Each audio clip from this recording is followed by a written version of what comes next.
Hey guys, I'm Googie, and today we're going to be reacting to the story where this girl claims to be living with 50 siblings.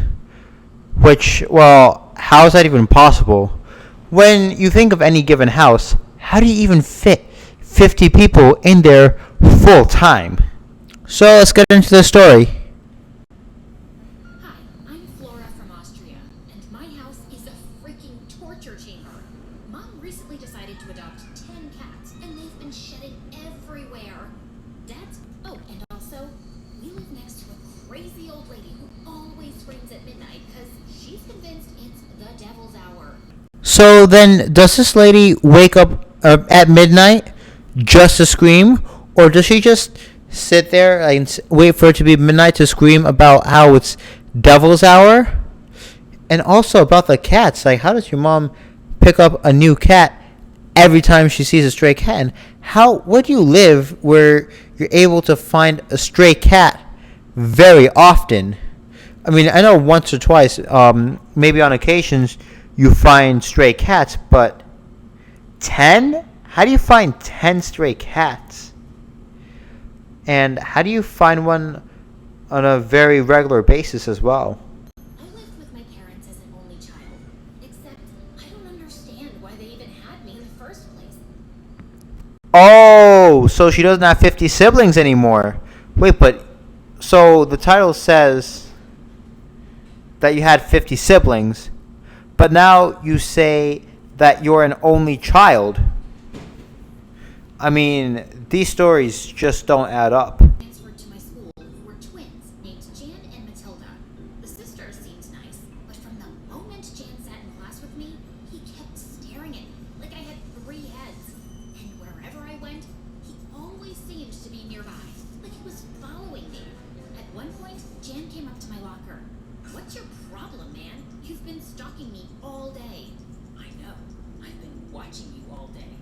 So then, if this guy and his sister just joined this new school, why is it that they would be following you specifically around, or why is it that this guy would specifically be following you around and seeking you specifically out unless he had a crush on you? But I don't know of any student spending their time following another student around unless the student is a genuine stalker. But they usually wouldn't choose their stalking prey on their very first day of school. "There's something about you I just don't trust. What are you?" Suddenly, Matilda ran up to me and asked if Jan was harassing me. He has a habit of bullying other kids. "Don't worry, I'll report him to the principal." "No, I'm not doing anything wrong. And Matilda, I don't want you talking to this freak. Do you understand me?" "Jan, if you don't walk away right now, you'll wake up tomorrow morning with missing teeth."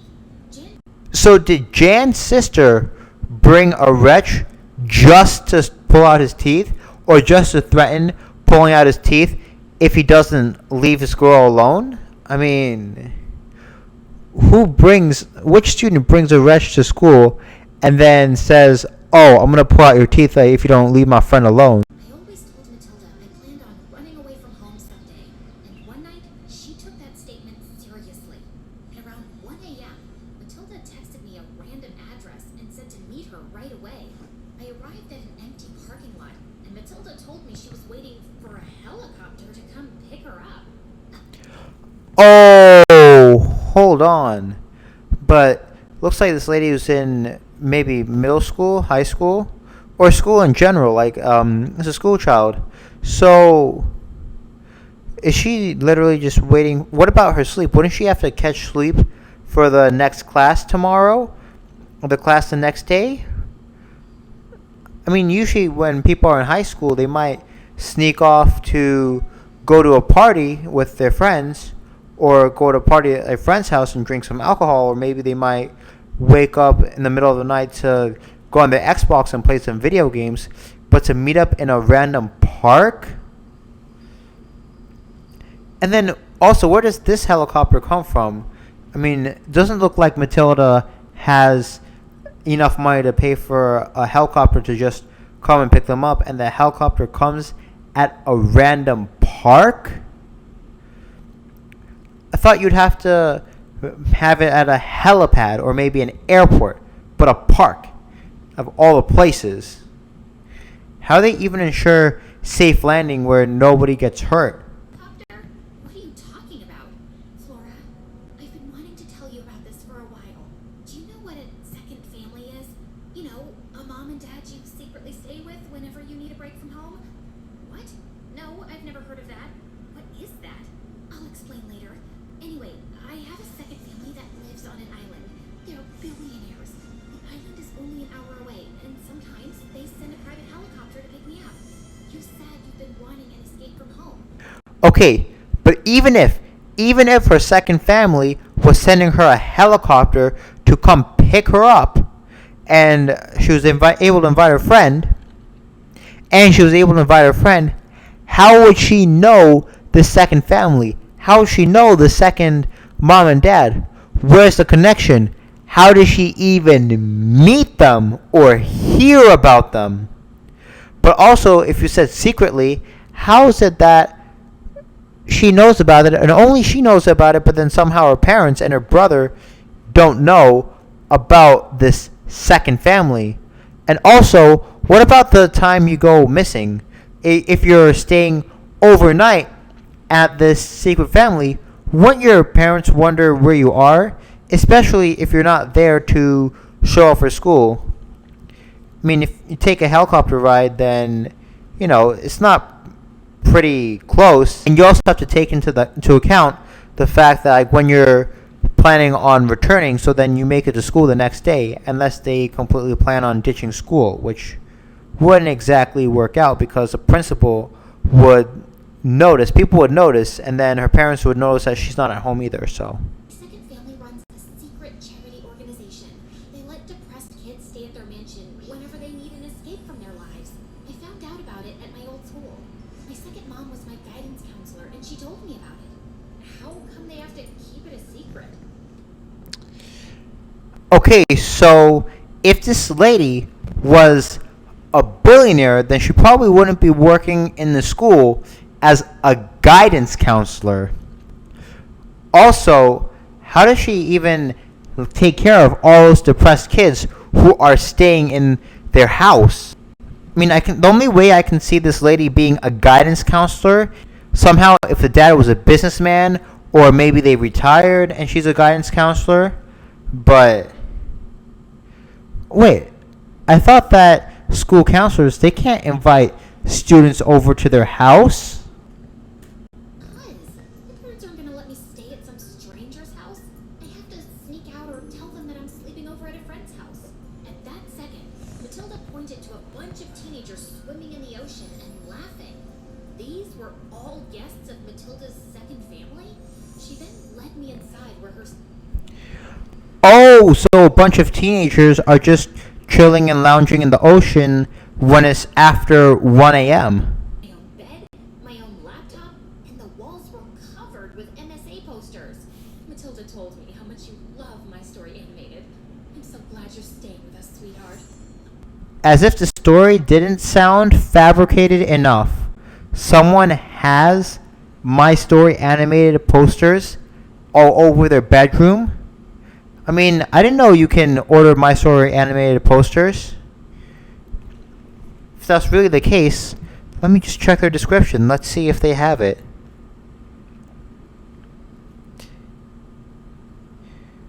We're gonna do Command F. We're gonna find it.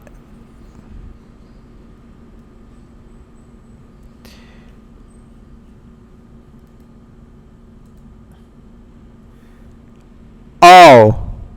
Okay, so on the entire page, just the word post only shows up once. So they don't actually sell posters. Because if this lady was really able to have posters in her house that say My Story Animated, I'm pretty sure that this channel would gladly be linking where they sell the posters. It would have been in the description somewhere, but it looks like it's not. I love you like my own daughter, but you have tons of other adopted daughters, and you barely know me. You're all special to me in your own way. Give me a chance, Flora. So, if they're all special in their own way, I'm pretty sure she would have known a lot about all of them. But how can 50 people be super special to you? I mean, if you tell everybody that you know that they're special to you, then the word special kind of does lose its meaning. I know about the island, Flora. I overheard you and Matilda talking about it the other night. About the Second Family Top Secret Charity Foundation. What? I don't know what you're talking about. Leave me alone. I don't associate with bullies. Listen, I was out of line before. I shouldn't have been so suspicious of you. You've actually been a great friend to my sister. But you guys can't keep going to that island. Trust me. I know about Matilda's second family, and you can't keep seeing them. So all of a sudden, Jan just happened to have a change of heart when at first it seemed like he was bullying her. Then he says like, "Oh, now I care about your safety. Oh yeah, now I don't think you should keep on going to this second island, and etc." So rare event. His change of heart doesn't just happen like that. Wild news. Dad's job got transferred to another city, and we were moving an hour away. What the flippin' fudge? I don't want to move. I've already made friends here. You can't make me. But my parents said we'd leave in 2 weeks. I immediately called Matilda that night and asked her what I should do. So, ask second mom if you can move in permanently.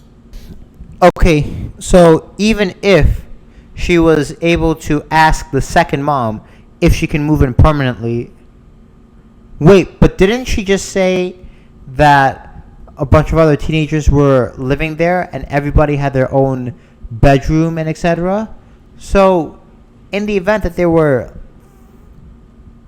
Is it even possible to have 50 bedrooms in a house? I mean, unless it's a super mansion. I mean, if the most I've heard of is like maybe a house having 12 bedrooms. But that's some super fancy house worth millions upon millions of dollars, like tens of millions of dollars. So how do you have 50? I told her everything. So, is it possible for you to permanently adopt me? Flora, darling, you can't stay here permanently. None of the kids can stay here all the time. They come and go as they please. But I can't adopt any of you. What?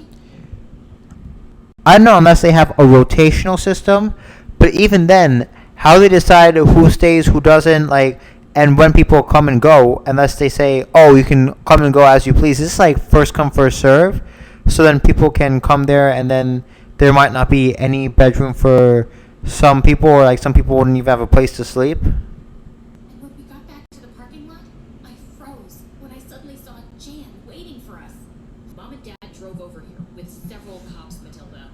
Matilda looked pissed as her parents called her over, and Jan pulled me aside, saying he needed to talk to me about something important. And well, I was too tired to argue with him. So then Jan just happened to be waiting for them in this playground for many hours, for countless hours, and then his parents also happened to be just standing there and waiting with the police. But then I don't know if any policeman that would wait hours for somebody to come back and see if they even would come back in the first place. There's no telling whether these two were going to stay there overnight and or going to stay there for many nights, and then the cops, maybe Jan and his parents, maybe they might have, but the cops, like, they're not going to stand there and wait indefinitely for someone to come back. It was fine. Even you can't see it. Come on, stop lying. Fine. So what if that place isn't real? Yeah, I realized Matilda was hallucinating at first. You know, with the helicopter. Oh, so this was all a hallucination. I don't see how the story could sound more fabricated than that. So, how can two people at the same time believe in the same exact hallucination? I decided to play along with her fantasy. to. My life is tough, and I needed a perfect imaginary island to escape to, with an imaginary mansion and imaginary mom. It seems like here, what she's trying to say is that she played into this fantasy so much that she ended up believing it herself. Looked at me for a long time and ended up calling my parents, telling them everything that happened. They drove over to take me to an overnight treatment center where I could get some therapy. Jen even came with us and sat with me in the waiting room. I don't get it. I thought you were a jerk bully who hated everyone. How would Jan have her parents' phone number if it's only been a few days since they met? She spent most of her time with Jan's sister. They were on this imaginary island for God knows how long. Then Jan all of a sudden happened to have Flora's parents' number? And did he coordinate with Flora's parents to meet up at that hospital?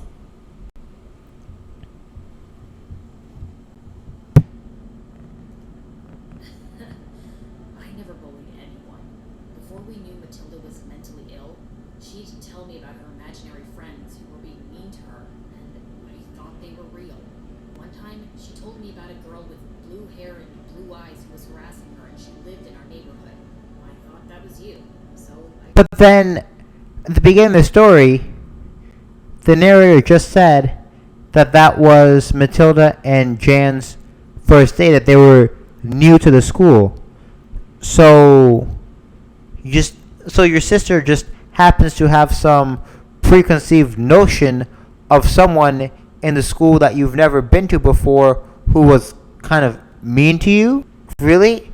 How can you hallucinate about someone before you've even met them or before you've even seen them, and then have that kind of mental image where in Jan's eye that mental image matched perfectly with what Matilda was describing?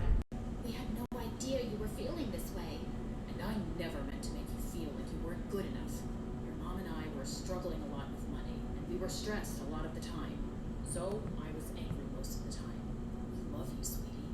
Are you two kidding me? You think you can just apologize and I'll just magically forgive you? No, of course not. But we've decided not to move. We see you've made some friends here, and we want to have a fresh start with you. Mom hugged me. But then if she said that they were moving because her dad got another job somewhere, then how they all of a sudden decide not to move just because she made friends somewhere? But then what about the dad's job? I don't know if the dad quit his earlier job and then said, oh, we're moving, or if he accepted the package, or maybe he took back his acceptance and then is sticking with his old job. So I don't know. But generally, if someone got a better job, they don't say, oh, I'm not moving because my kids already made friends in this neighborhood. This generally doesn't happen. Actually gotten me chocolates and wrote a get well card. So maybe after therapy I'd get myself a boyfriend. Matilda left the room right then, and I thought I was alone, when suddenly I saw a second mom sitting on my bed. I'm really happy you're feeling better, Flora. Go away, please. I don't want to see you anymore. You're not real. I know. I won't come again. Oh, so now this is also Flora's hallucination again. Okay. But then didn't Matilda say that she met this second mom because the second mom was a guidance counselor at her old school? I mean, I guess you can always hallucinate about someone that you've met, someone that you've seen before. Anyways, guys, that's just my take on this video. If you like this video, please don't forget to smash that like button, subscribe, bell notifications, and share. I'm Googie!